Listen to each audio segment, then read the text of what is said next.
छौड़ा रे बिगड़ल हौ लक्षण तोहरा रोज रोज मांगली त देबौ छोड़। छौड़ा रे बिगड़ल हौ लक्षण तोहरा रोज रोज मांगली त देबौ छोड़। तोरा से नीमन नीमन मिलो है छौड़ी नोटावा पर ले ले बौजा के कोठावा पर गे।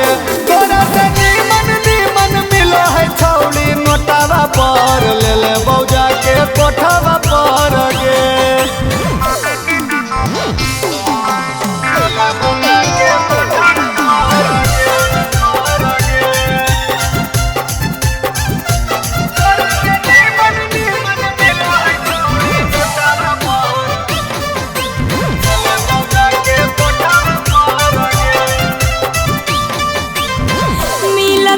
छौड़ा तोरा हमारा से फाइन रे। कोठा पर लगल रहै छौड़िन के लाइन गे। मिलतौ न छौड़ा तोरा हमारा से फाइन रे। कोठा पर लगल रहै लाइकिन के लाइन गे।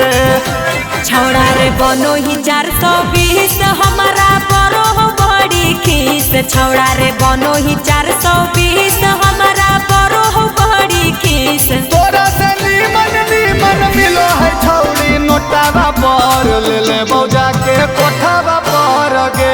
तोरा से नीमन नीमन मिलो है छौड़ी नोटावा पर ले ले बौजा के कोठावा पर गे।